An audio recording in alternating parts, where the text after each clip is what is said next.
नमस्कार, कैसे हैं आप सब लोग? सभी बहुत अच्छे होंगे। इससे पहले अध्याय में हमने पढ़ा भारत में राष्ट्रवाद, जिसमें हमने स्वतंत्रता संग्राम, क्रांतिकारियों की गतिविधियां और गांधी युग के बारे में विस्तार से चर्चा की है। इस अध्याय में हम पढ़ने वाले हैं भूमंडलीकृत विश्व का बनना। जब हम वैश्वीकरण की बात करते हैं तो आमतौर पर हम ऐसी आर्थिक व्यवस्था की बात करते हैं जो मोटे तौर पर पिछले लगभग 50 सालों से ही हमारे सामने आई है, लेकिन यह अधूरी जानकारी है। इसके लिए हमको उन युगों के बारे में भी जानना चाहिए जिससे गुजरते हुए हमारी यह दुनिया ऐसी बनी, मतलब भूमंडलीकृत विश्व बनने का इतिहास लंबा रहा है। कभी आपने सोचा है आज के अंतर्राष्ट्रीय संबंध, संधियाँ, आयात निर्यात के नियम, इनकी शुरुआत कब और कैसे हुई होगी? विचार कीजिए, कल्पना कीजिए कि कैसे ये अंतर्राष्ट्रीय संबंध बने होंगे। प्राचीन काल से ही यात्री, व्यापारी, पुजारी और तीर्थयात्री आध्यात्मिक शांति आदि के लिए दूर दूर की यात्राएं करते रहे हैं, जिसमें रेशम मार्ग प्रमुख है। इस अध्याय में हम पढ़ने वाले हैं जैसे आज पूरा विश्व जो कोरोना वायरस है उससे प्रभावित हुआ है, पूरे विश्व में त्राहिमाम मची हुई है। इसी प्रकार इतिहास में स्पेन के द्वारा अमेरिका पर चेचक का हमला, इस अध्याय में हम चेचक के हमले से देखेंगे कि अमेरिका कैसे तहस नहस हो गया। तो चलो शुरुआत करते हैं। कुछ प्रश्नों के माध्यम से ही हम इस पूरे अध्याय को समझने का प्रयत्न करेंगे। पहला प्रश्न है, 17वीं सदी से पहले होने वाले आदान प्रदान के 2 उदाहरण दीजिए। एक उदाहरण एशिया से और एक उदाहरण अमेरिका महाद्वीपों के बारे में चुनें। हमें 2 उदाहरण देने हैं, एक उदाहरण एशिया से देना है, दूसरा अमेरिका महाद्वीप से देना है। तो देखते हैं एशिया का उदाहरण क्या है। चीन का उदाहरण लेते हैं। 15वीं शताब्दी तक बहुत सारे सिल्क मार्ग अस्तित्व में आ चुके थे। इसी रास्ते से चीनी पॉटरी जाती थी और इसी रास्ते से भारत व दक्षिण पूर्वी एशिया के कपड़े व मसाले दुनिया के दूसरे भागों में पहुंचते थे। आप वापसी में सोने चांदी जैसी कीमती धातुएं यूरोप से एशिया पहुंचती थी।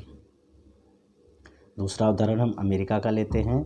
16वीं सदी में जब यूरोपीय जहाजियों ने एशिया तक का समुद्र रास्ता खोज लिया और वे अमेरिका तक जा पहुँचे, तो अमेरिका की विशाल भूमि और बेहिसाब फसलें और खनिज पदार्थ हर दिशा में जीवन का रंग रूप बदलने लगे।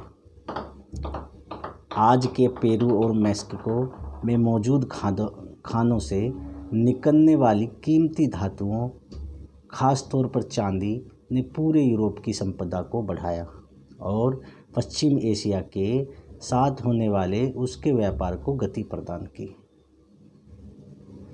अमेरिका खोज कब हुई?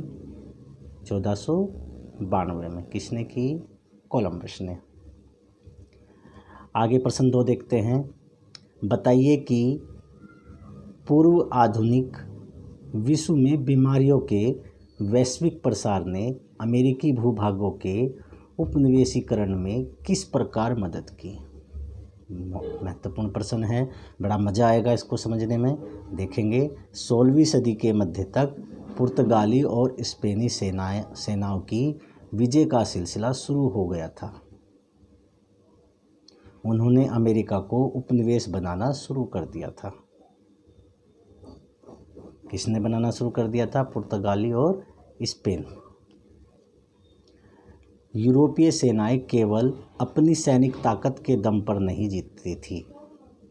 स्पेनिश विजेताओं के पास तो कोई परंपरागत किस्म का सैनिक हथियार नहीं था। यह हथियार तो चेचक जैसे कीटाणु थे जो स्पेनिश सैनिकों और अफसरों के साथ वहां जा पहुंचे थे। लाखों साल से दुनिया से अलग थलग रहने के कारण अमेरिका के लोगों के शरीर में यूरोप से आने वाली इन बीमारियों से बचने की रोग प्रतिरोधी क्षमता नहीं थी। इस नए स्थान पर चेचक बहुत मारक साबित हुई। एक बार संक्रमण शुरू होने के बाद तो यह बीमारी पूरे महाद्वीप में फैल गई। जहाँ यूरोपीय लोग नहीं पहुँचते थे वहाँ के लोग भी इसकी चपेट में आने लगे। इसने सभी समुदायों को ख़त्म कर डाला। इस तरह घुसपैठियों की जीत का रास्ता आसान होता चला गया। जो घुसपैठी स्पेनिश और पुर्तगाली थे उनका रास्ता स्वतः ही साफ चला गया। चूँकि अमेरिका के लोग उस समय बीमारी को ठीक करने में लग गए, लेकिन वो बीमारी से केवल मर रहे थे, ठीक होने का तो कुछ सवाल ही पैदा नहीं था। इस तरह से बिना किसी चुनौती के बड़े साम्राज्यों को जीतकर अमेरिका में उपनिवेशों की स्थापना हुई। बंदूकों को तो खरीद कर या छीन कर हमलावरों के खिलाफ भी इस्तेमाल किया जा सकता था, पर चेचक जैसी बीमारियों के मामले में तो ऐसा नहीं किया जा सकता था, क्योंकि हमलावरों के पास उससे बचाव का तरीका भी था और उनके शरीर में रोग प्रतिरोधक क्षमता भी विकसित हो चुकी थी। जो हमलावर थे, चेचक से जो हमला कर रहे थे, उनके पास चेचक से बचने के तरीके थे, दवाइयाँ थी और उनके शरीर के अंदर जो है रोग प्रतिरोधक क्षमता भी विकसित हो चुकी थी। क्योंकि जो हमारा शरीर है, कोई भी रोग हो उससे लड़ने की क्षमता धीरे धीरे उसमें विकसित हो जाती है। तो इसी कारण जो हमलावर थे उनको उससे चेचक से नुकसान नहीं हो रहा था, लेकिन अमेरिका के लोग उससे नहीं बच रहे थे। प्रश्न 3 देख लेते हैं। प्रश्न 3 क्या है? निम्नलिखित के प्रभाव की व्याख्या करते हुए संक्षिप्त टिप्पणी लिखें। क ख ग घ ढ कुछ दिए हैं, इनके विषय में सबकी टिप्पणी लिखनी है। पहला है कॉर्न लॉ के समाप्त करने के बारे में ब्रिटिश सरकार का फैसला। चलो देखते हैं क्या फैसला था। इसका उत्तर है ब्रिटिश सरकार ने बड़े भूस्वामियों के दबाव में मक्का की आयात पर पाबंदी लगा दी थी। जिन कानूनों के सहारे सरकार ने यह पाबंदी लागू की थी उन्हें कॉर्न लॉ कहा जाता था। खाद्य पदार्थों की ऊंची कीमतों से परेशान उद्योगपतियों और शहरी बासिंदों ने सरकार को मजबूर कर दिया कि वे कॉर्न लॉ को फौरन निरस्त कर दें। कॉर्न लॉ के समाप्त होने के बाद बहुत कम कीमत पर खाद्य पदार्थों का आयात किया जाने लगा। आयातित खाद्य पदार्थों की लागत ब्रिटेन में पैदा होने वाले खाद्य पदार्थों से भी कम थी। फलस्वरूप ब्रिटिश फसलों की हालत बिगड़ने लगी, क्योंकि वे आयातित कॉर्न लॉ की कीमत का मुकाबला नहीं कर सकते थे। विशाल भूभागों पर खेती बंद हो गई, हजारों लोग बेरोजगार हो गए, गांव से उजड़कर वे या तो शहरों में या दूसरे देशों में जाने लगे।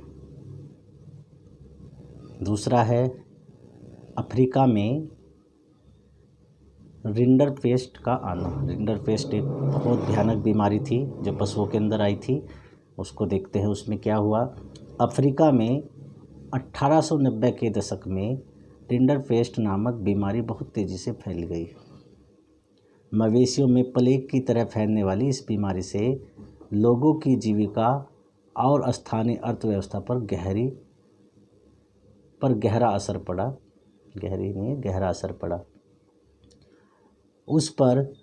उस समय पूर्वी अफ्रीका में एरिट्रिया पर हमला कर रहे इतालवी सैनिकों का पेट भरने के लिए एशियाई देशों से जानवर लाए जाते थे। यह बीमारी ब्रिटिश आधिपत्य वाले एशियाई देशों से आए जानवरों के जरिए यहाँ पहुँची थी। अफ्रीका के पूर्वी हिस्से से महाद्वीप में दाखिल होने वाली यह बीमारी जंगल की आग की तरह पश्चिमी अफ्रीका की तरफ बढ़ने लगी। 1892 में यह अफ्रीका के अटलांटिक तट तक जा पहुंची। रिंडरपेस्ट ने अपने रास्ते में आने वाले 90% मवेशियों को मौत की नींद सुला दिया। अब जो अफ्रीका है, अफ्रीका केवल 2 चीज़ों पर ही डिपेंड थी वहाँ की अर्थव्यवस्था। वहाँ कृषि और चूँकि अफ्रीका में बहुत बड़ा भूभाग था, जनसंख्या कम थी, तो वहाँ जो कृषि और पशुपालन है, केवल 2 चीज़ें थी। इन पर ही वहाँ की अर्थव्यवस्था चलती थी। लेकिन जब पशु मरने लगे तो वहाँ की अर्थव्यवस्था ख़त्म होने लगी। पशुओं के ख़त्म हो जाने से अफ्रीकियों के रोजी रोटी के साधन समाप्त हो गए। तो ये क्या थी? रिंडरपेस्ट बीमारी। अब ग है विश्व युद्ध के कारण यूरोप में कामकाजी उम्र के लोगों की मौत। अब जो प्रथम विश्व युद्ध हुआ उसमें कितने लोग मर गए कि जो काम करने योग्य पुरुष थे वो समाप्त ही हो गए लगभग, और उनकी भारी कमी पड़ गई। चलो देखते हैं प्रथम विश्व युद्ध। प्रथम विश्व युद्ध 1914 में शुरू हुआ और 1919 में समाप्त हुआ। इस युद्ध में मशीन गनों, टैंकों, हवाई जहाज़ों और रासायनिक हथियारों को बड़े पैमाने पर इस्तेमाल किया गया। इस युद्ध में 90 लाख से अधिक लोग मारे तथा 2 करोड़ लोग घायल हुए। मृतकों और घायलों में ज़्यादातर कामकाजी उम्र के लोग थे। इस महाविनाश के यूरोप में कामकाज के लायक लोगों की संख्या बहुत कम रह गई। परिवार के सदस्य घट जाने से युद्ध के बाद परिवारों की आय भी गिर गई। तो जब परिवार के लोग ही नहीं रहेंगे काम करने वाले तो आय तो स्वतः ही गिर जाएगी। घर देखते हैं भारतीय अर्थव्यवस्था पर महामंदी का प्रभाव। अब जब महामंदी जैसी पूरे विश्व में आई है तो भारत भी उससे प्रभावित हुआ है। अब देखते हैं इस महामंदी में भारत कैसे प्रभावित हुआ। महामंदी का प्रभाव जहां पश्चिमी देशों पर बड़े भयंकर तौर पर पड़ा, वहीं उपनिवेशों पर भी इसका प्रभाव पड़ा। चूँकि भारत पर क्या था? उपनिवेश था ब्रिटेन का। भारतीय अर्थव्यवस्था पर भी इसका प्रभाव पड़ा जो इस प्रकार था। व्यापारिक क्षेत्र पर महामंदी का क्या प्रभाव पड़ा देखते हैं। 20वीं शताब्दी के प्रारंभिक दशकों में भारत से कृषि वस्तुओं का निर्यात और निर्मित सामान का आयात बड़े पैमाने पर होने लगा था। महामंदी के कारण इस प्रक्रिया पर भी बुरा असर पड़ा। 1928 से 34 के बीच आयात का प्रतिशत आधा रह गया था क्योंकि अंतर्राष्ट्रीय स्तर पर कीमतें बढ़ गई थी। यही वो कारण था जिससे ब्रिटेन अंग्रेज़ पूरी तरह से परेशान हो गए थे। एक तरफ उनको भारतीय विरोध झेलना पड़ रहा था, दूसरी तरफ ये अंतर्राष्ट्रीय मंदी झेलनी पड़ रही थी। दूसरा है कृषि उत्पादों का प्रभाव। इस मंदी के कारण उन कृषि उत्पादों और उनसे निर्मित सामानों पर भारी असर पड़ा जिनकी अंतर्राष्ट्रीय बाजार में मांग थी, यानी जूट और पटसन की उपज और बनने वाली वस्तुएं, और उससे बनने वाली वस्तुएं। इस समय टाट का निर्यात बंद हो गया था, जिस कारण कच्चे पटसन की कीमत 60% से भी अधिक गिर गई थी। अतः जिन कृषकों ने पटसन उगाने के लिए कर्जे लिए थे उनकी स्थिति पर इसका बहुत बुरा प्रभाव पड़ा और वे और अधिक कर्जदार हो गए। तीसरा, शहरी और ग्रामीण अर्थव्यवस्था पर प्रभाव। महामंदी का हम देखते हैं शहरी और ग्रामीण अर्थव्यवस्था पर क्या प्रभाव पड़ा। शहरी अर्थव्यवस्था पर महामंदी का ज़्यादा प्रभाव नहीं पड़ा क्योंकि यहाँ पर ज़्यादातर वेतनभोगी वर्ग रहता था या फिर बड़े जमींदार वर्ग के लोग रहते थे जिन्हें ज़मीन का लगान मिलता था। राष्ट्रीय आंदोलन के प्रभाव के कारण ब्रिटिश सरकार ने उद्योगों की रक्षा के लिए सीमा शुल्क बढ़ा दिया था, जिससे उद्योगों को भी लाभ हुआ। इसके विपरीत ग्रामीण अर्थव्यवस्था पर इसका बहुत बुरा असर पड़ा। सरकार द्वारा लगान कम न करने के कारण कृषकों की स्थिति अत्यधिक दयनीय हो गई। एक ओर उन्हें अपने उत्पादों की सही कीमत नहीं मिल रही थी, वहीं दूसरी ओर उन पर लगान और कर्जा भी भारी बोझ पड़ रहा था। कर्जे का क्या था? भारी बोझ पड़ रहा था। अतः ग्रामीण क्षेत्र में भारी असंतोष का वातावरण था। यही कारण था कि जो भी उस समय सविनय अवज्ञा आंदोलन शुरू हुआ था उसमें जो ग्रामीण लोग थे, ग्रामीण जनसंख्या के लोग और महिलाएं थे, वो ज़्यादा सक्रिय थे, जबकि शहर में बैठे जो अच्छे घर से थे वो उस आंदोलन में शामिल बहुत कम हुए। चौथा देखते हैं वैश्वीकरण की प्रक्रिया पुनः प्रारंभ।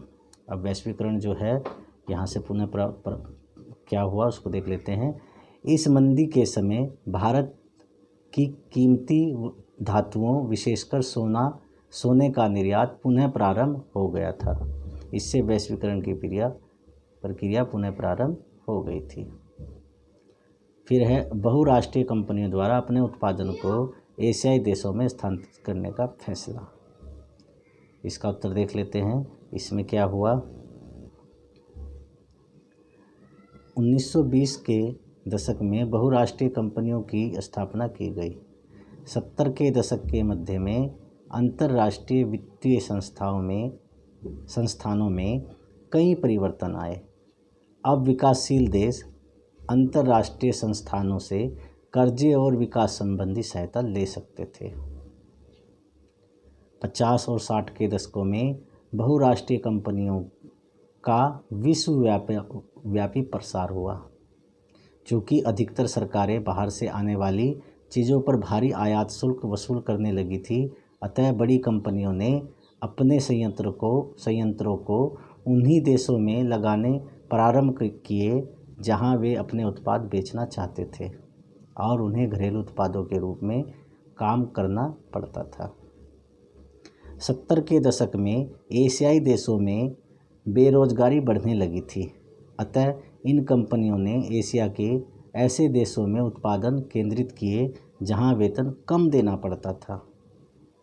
चीन में अन्य एशियाई देशों के मुकाबले सबसे कम वेतन देना पड़ता था, अतः इन कंपनियों ने यहाँ पर अत्यधिक निवेश किया।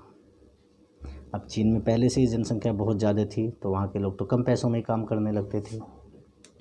इससे अर्थव्यवस्था में भारी परिवर्तन आए, जिससे विश्व के आर्थिक भूगोल को बदल दिया। जिसने क्या किया, विश्व के आर्थिक भूगोल को ही बदल दिया। प्रश्न 4 देख लेते हैं। खाद्य उपलब्धता पर तकनीकी के प्रभाव को दर्शाने के लिए इतिहास के 2 उदाहरण दें। जो खाद्य उपलब्धता है उस पर तकनीकी का क्या प्रभाव पड़ा, जो नई तकनीकी विकसित हुई उसके क्या क्या प्रभाव पड़े, उससे संबंधित इतिहास के 2 उदाहरण देने हैं। चलो 2 उदाहरण देखते हैं। क्या उत्तर, 1890 तक वैश्विक अर्थव्यवस्था सामने आ चुकी थी। इससे तकनीकी में बदलाव आ चुके थे। खाद्य उपलब्धता पर तकनीकी का प्रभाव पड़ने लगा, जो इस प्रकार था। रेलवे के विकास, जो रेलवे का विकास है उससे क्या हुआ, रेलवे का विकास, अब भोजन किसी आसपास के गांव या कस्बे से नहीं बल्कि हजारों मील दूर से आने लगा था। खाद्य पदार्थों को एक जगह से दूसरी जगह पहुंचाने के लिए रेलवे का इस्तेमाल किया जाता था। पानी के जहाज़ों से इसे दूसरे देशों में पहुंचाया जाता था। नहरों का विकास, अब जब नहरों का विकास हुआ उससे क्या प्रभाव पड़ा, खाद्य उपलब्धता पर तकनीकी के प्रभाव का बहुत अच्छा उदाहरण हम पंजाब में देखते हैं। यहाँ ब्रिटिश भारतीय सरकार ने अर्ध रेगिस्तानी प्रति ज़मीनों को उपजाऊ बनाने के लिए नहरों का जाल बिछा दिया ताकि निर्यात के लिए गेहूं की खेती की जा सके। इससे पंजाब में गेहूं का उत्पादन कई गुना बढ़ गया और गेहूं को बाहर बेचा जाने लगा। अब इसके बाद और तकनीकी क्या आई, रेफ्रिजरेशन तकनीकी का विकास। जो रेफ्रिजरेशन था उसका प्रभाव क्या पड़ा 1870 के दशक तक अमेरिका से यूरोप को मांस का निर्यात नहीं किया जाता था। उस समय जिंदा जानवर ही भेजे जाते थे जिन्हें यूरोप ले जाकर काटा जाता था, लेकिन जिंदा जानवर बहुत ज़्यादा जगह घेरते थे, बहुत सारे लंबे सफ़र में मर जाते थे, बहुतों का वज़न गिर जाता था, वे खाने लायक नहीं रहते थे, इसलिए मांस खाना एक महंगा सौदा था। नई तकनीकी के आने पर यह स्थिति बदल गई।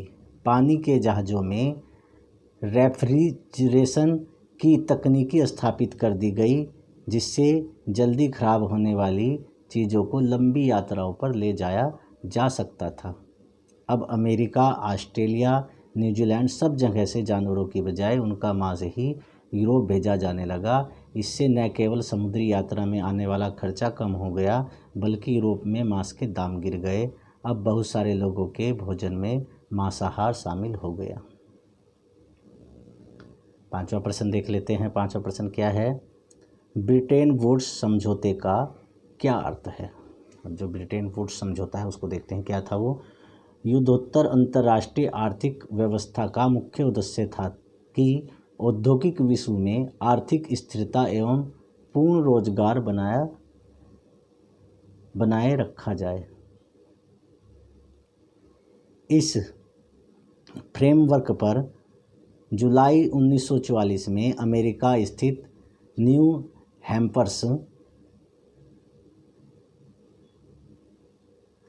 हैम्पशर ने ब्रिटेन वुड्स नामक स्थान पर संयुक्त राष्ट्र मौद्रिक एवं वित्तीय सम्मेलन में सहमति बनी थी। इसी को ब्रिटेन वुड्स समझौते के नाम से जाना जाता है। सदस्य देशों के विदेश व्यापार में लाभ और घाटे से निपटने के लिए ब्रिटेन वुड्स सम्मेलन में कई अंतर्राष्ट्रीय मुद्रा कोष की स्थापना की गई। युद्धोत्तर पुनर्निर्माण के लिए पैसे का इंतजाम करने के वास्ते अंतर्राष्ट्रीय पुनर्निर्माण एवं विकास बैंक का गठन किया गया। इसी वजह से विश्व बैंक और IMF को ब्रिटेन वुड्स संस्थान या ब्रिटेन वुड्स ट्विन भी कहा जाता है। इसी आधार पर युद्धोत्तर अंतर्राष्ट्रीय आर्थिक व्यवस्था को अक्सर ब्रिटेन वुड्स व्यवस्था भी कहा जाता है। अब 2-3 प्रश्न चर्चा करूँ मैं, इसको देख लेते हैं। कल्पना कीजिए कि आप कैरिबियाई क्षेत्र में काम करने वाले गिरमिटिया मजदूर हैं। इस प्रश्न से आपको पता चलेगा कि उस समय कितना बड़ा अत्याचार होता था। इस अध्याय में दिए गए विवरणों के आधार पर अपने हालात और अपनी भावनाओं का वर्णन करते हुए अपने परिवार के नाम एक पत्र लिखें। कहाँ काम कर रहे हैं? कैरिबियाई क्षेत्र। आप कौन से मजदूर हैं? गिरमिटिया मजदूर हैं। उस समय ऐसा होता था जब मजदूर नहीं मिलते थे तो दूसरे देशों से, दूसरे प्रदेशों से मजदूरों को बहका फुसला कर एजेंटों के द्वारा बुलाया जाता था और फिर उनको वहीं पर एक तरह से कैद कर लिया जाता था और उनसे केवल काम कराया जाता था और उनको वहाँ से नहीं जाने दिया जाता था। तो ऐसा ही एक प्रश्न है, इसका उत्तर देखते हैं। मैं मतादीन भारत से जाने वाला एक गिरमिटिया मजदूर था। मुझे 20वीं सदी के प्रारंभ में युआना में 10 साल के अनुबंध के तहत काम के लिए जाना पड़ा। वहाँ से मैंने अपने माता पिता को एक पत्र लिखा। यानी कि कहाँ था? मैं कौन था? मैं मतादीन भारत से जाने वाला एक गिरमिटिया मजदूर था जिसको 10 साल के अनुबंध के लिए जाना था। अब हुआ क्या देखते हैं। पत्र में अपने पिताजी को क्या लिखते हैं? आदरणीय माताजी पिताजी चरण स्पर्श। मैं यहाँ ठीक हूँ। आशा करता हूँ कि आप भी सकुशल होंगे। वैसे तो यहाँ पर रोज़गार मिला हुआ है, परंतु जिस एजेंट ने मुझे यहाँ भेजा था उसने यहाँ के विषय में पूर्ण जानकारी नहीं दी थी, जिससे मुझे लंबी समुद्री यात्रा करनी पड़ेगी। यहाँ काम करने के हालात अच्छे नहीं हैं। उसने मुझे कहा था कि मैं बीच में कुछ दिनों के लिए आपसे मिलने भी आ सकूँगा, पर अब वह अपने वादे से मुकर रहा है, अतः मैं आपसे मिलने नहीं आ सकता। मैं यहाँ पर एक बागान में काम करता हूँ। यहाँ मेरे साथ कूलियों जैसा बर्ताव होता है। यदि कोई यहाँ से भागने की कोशिश करता है तो पकड़ा जाता है।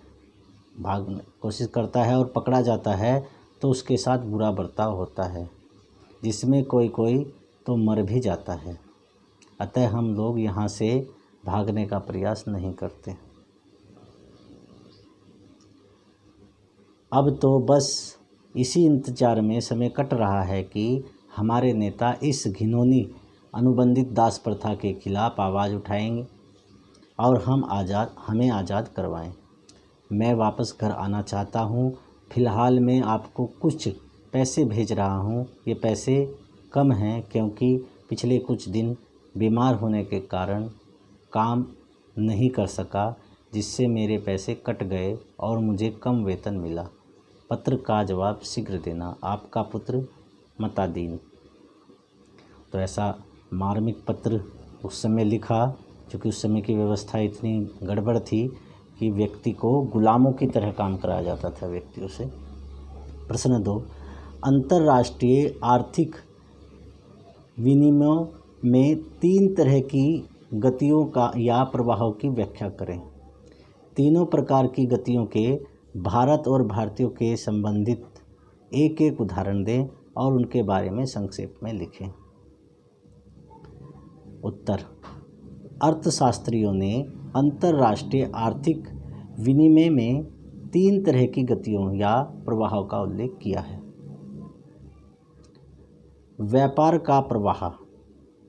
3 तरह की गतियों में पहला कौन सा प्रवाह है? व्यापार का प्रवाह। पहला प्रवाह व्यापार का होता है, जो 19वीं सदी में मुख्य रूप से वस्तुओं जैसे कपड़ा या गेहूं आदि के व्यापार तक ही सीमित था। दूसरा है श्रम का प्रवाह। दूसरा प्रवाह श्रम का होता है, जिससे लोग काम या रोजगार की तलाश में एक जगह से दूसरी जगह जाते हैं। और तीसरा प्रवाह क्या है? पूंजी का प्रवाह। तीसरा प्रवाह पूंजी का होता है, जिसे अल्प या दीर्घ अवधि के लिए दूर दराज के इलाकों में निवेश कर दिया जाता है। ये तीनों प्रवाह एक दूसरे से जुड़े थे और लोगों के जीवन को प्रभावित करते थे। भारत से 3 प्रवाहों के उदाहरण। अब भारत से 3 कौन कौन से प्रभाव थे देखते हैं। भारत में प्राचीन काल से ही तीनों प्रकार के प्रभाव देखने को मिलते हैं। जो ऊपर गए तीनों प्रकार के प्रभाव देखने को मिलते हैं। प्राचीन काल से ही भारतीयों ने अपने पड़ोसी देशों के साथ व्यापार संबंध बना रखे थे। भारतीय व्यापारी भारत के मसाले, कपास आदि लेकर विदेशों में जाते थे और वहां से ज़रूरी चीज़ें लेकर आते थे। बहुत से भारतीय कारीगर और इंजीनियर विदेशों में बागानों, खानों, सड़क निर्माण और रेल निर्माण का काम करने के लिए गए। भारत में प्राचीन काल में बहुत से देशों ने पूंजी का निवेश किया। पुर्तगाली, फ्रांसीसियों तथा अंग्रेज़ों ने यहाँ व्यापारिक कंपनियां खोली तथा चाय के बागान आदि स्थापित किए। प्रश्न 3 है, महामंदी के कारणों की व्याख्या करें। 1929 में आर्थिक महामंदी की शुरुआत हुई। आर्थिक महामंदी की शुरुआत अमेरिका से हुई थी 1929 में। इस मंदी के प्रमुख कारण निम्नलिखित थे। औद्योगिक क्रांति के कारण अमेरिका तथा ब्रिटेन में बड़े पैमाने पर उत्पादन कार्य होने लगा था। 1930 तक तैयार माल का इतना बड़ा भंडार एकत्रित हो गया कि उसका कोई खरीदार न रहा।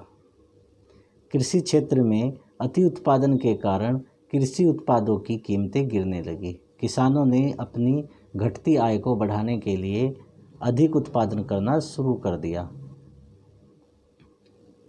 अब जब कीमत कम हो गई तो लोगों ने सोचा कुछ और ज़्यादा उपजाएं, लेकिन उसका भी गलत प्रभाव पड़ा। किंतु इससे कीमतें और गिरने लगी। खरीदारों के अभाव में कृषि उपज पड़ी सड़ने लगी। संकट से पूर्व बहुत से देश अमेरिका से कर्ज लेकर अपनी अर्थव्यवस्था चलाते थे। 1928 के कुछ समय पहले विदेशों में अमेरिका का कर्ज $1 अरब था। साल भर के भीतर यह कर्ज घटकर केवल चौथाई रह गया। जो देश अमेरिकी कर्ज पर सबसे ज़्यादा निर्भर थे, उनके सामने गहरा संकट खड़ा हो गया। यूरोप में कई बड़े बैंक धराशायी हो गए। कई देशों की मुद्रा की कीमत बुरी तरह गिर गई। अमेरिकी सरकार इस महामंदी से अपनी अर्थव्यवस्था को बचाने के लिए आयातित पदार्थों पर 2 गुना सीमा शुल्क वसूल करने लगी। अमेरिका के शेयर बाजार में शेयरों की कीमत में गिरावट आ गई। इसकी वजह से यहाँ लाखों व्यापारियों का दिवाला निकल गया। तो ये थी आर्थिक मंदी। अब प्रश्न 4 देख लेते हैं। 2-3 प्रश्न और बचे हैं बस। G77 देशों से आप क्या समझते हैं? G77 को किस आधार पर ब्रिटेन वुड्स की जुड़वा संतानों की प्रतिक्रिया कहा जा सकता है? व्याख्या करें। उत्तर, वे विकासशील देश जो द्वितीय विश्व युद्ध के बाद स्वतंत्र हुए थे, किंतु 50 से 60 के दशक में पश्चिमी अर्थव्यवस्थाओं की तेज प्रगति से उन्हें कोई लाभ नहीं हुआ। इस समस्या को देखते हुए उन्होंने एक नई अंतर्राष्ट्रीय आर्थिक प्रणाली के लिए आवाज़ उठाई और अपना एक संगठन बनाया जिसे समूह 77 या G77 के नाम से जाना जाता है।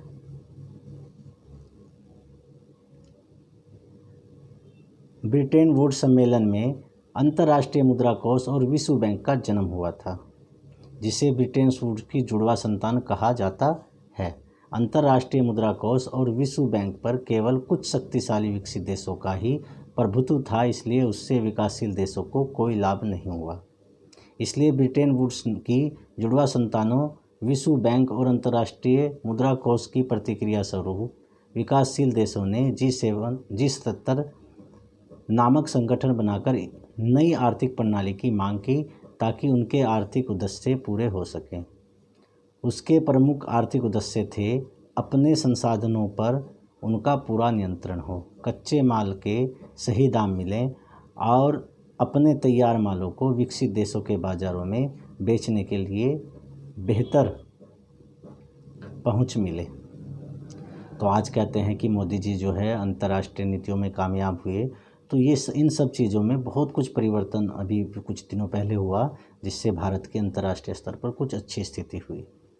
एक प्रश्न है परियोजना कार्य का, इसको भी देख लेते हैं। लास्ट प्रश्न है, 19वीं सदी के दौरान दक्षिणी अफ्रीका में स्वर्ण हीरा खनन के बारे में और जानकारियाँ इकट्ठी करें। सोना और हीरा कंपनियों पर किसका नियंत्रण था? खनिक कौन लोग थे? जो खनिक मतलब जो खुदाई करते थे, और उनका जीवन कैसा था? उत्तर, 19वीं शताब्दी में दक्षिणी अफ्रीका में हीरा और स्वर्ण धातुओं के खनन का कार्य बड़ी तेज़ी से किया जाने लगा। इसके लिए ब्रिटेन, फ्रांस जैसे बड़े यूरोपीय देशों ने अपने अपने खोजी दलों का गठन किया, जिन्होंने अफ्रीकी महाद्वीप के भयंकर परिस्थितियों का सामना करते हुए इसके विभिन्न क्षेत्रों के नक्शे बनाए और यहाँ तक पहुँचने के रास्ते खोजे। बाद में इन्होंने अफ्रीका का बंटवारा किया, जिसे अफ्रीका का कागजी बंटवारे के नाम से जाना जाता है। अपनी उस सुविधा के लिए अफ्रीका का बंटवारा भी कर दिया। अफ्रीका की इन खानों पर ज़्यादातर ब्रिटेन व फ्रांस की कंपनियों का नियंत्रण था। इन खदानों में कार्य करने वाले ज़्यादातर अफ्रीकी होते थे। इनकी स्थिति बड़ी दयनीय होती थी। इनसे अत्यधिक काम लिया जाता था। इनकी सुरक्षा का ध्यान नहीं रखा जाता था। इनको बाड़ों में बंद कर दिया जाता था तथा इनको खुलेआम घूमने फिरने नहीं दिया जाता था। यदि कोई मजदूर भागने का प्रयास करता तो उसे पकड़ लिया जाता था तथा कठोर दंड दिया जाता था। कभी कभी तो जान से भी मार दिया जाता था। अफ्रीका के जो संपदा थी, जब ब्रिटेन और फ्रांस जैसे ये विस्तारवादी देशों की नज़र उस पर पड़ी, तो इन्होंने, जो अफ्रीका के लोग हैं, वो पैसों पर या किसी भी तरह की करेंसी पर विश्वास नहीं रखते थे। वो वहाँ पर पैसों का लेन देन जैसा कुछ था ही नहीं। तो इससे जब अफ्रीका के लोग ना, ये ब्रिटेन और फ्रांस के लोग गए, मजदूर उनको वहाँ नहीं मिले क्योंकि उनको पैसों की ज़रूरत ही नहीं थी, तो मजदूर प्राप्त करने के लिए नए नए तरह के कानून उनकी कृषि पर लगाए, ताकि वो जो नए नए कर लगाए, उस कर को चुकाने के लिए उनको जो ये खदान है वहाँ पर काम करने के लिए मजबूर होना पड़े। और फिर उनको मजबूरन उनसे काम कराया गया। और कैसा काम कराया गया कि उनको बिल्कुल गुलामों की तरह उनसे काम कराया गया। तो ठीक है, आप इस अध्याय को ध्यान से देखिए, पढ़िए, और अगर कोई ऐसी चीज़ हो न समझ में आए तो कमेंट कीजिए। आप अगर NCERT की जो बुक है उसका अध्याय पढ़ेंगे तो इससे संबंधित और बहुत सारी जानकारियाँ मिलेंगी। तो आप एक बार उस अध्याय को भी पूरा पढ़िए, लाइन टू लाइन पढ़िए। ठीक है, जिन्होंने चैनल सब्सक्राइब नहीं किया वो चैनल को सब्सक्राइब कर लें, वीडियो को लाइक करें। नमस्कार।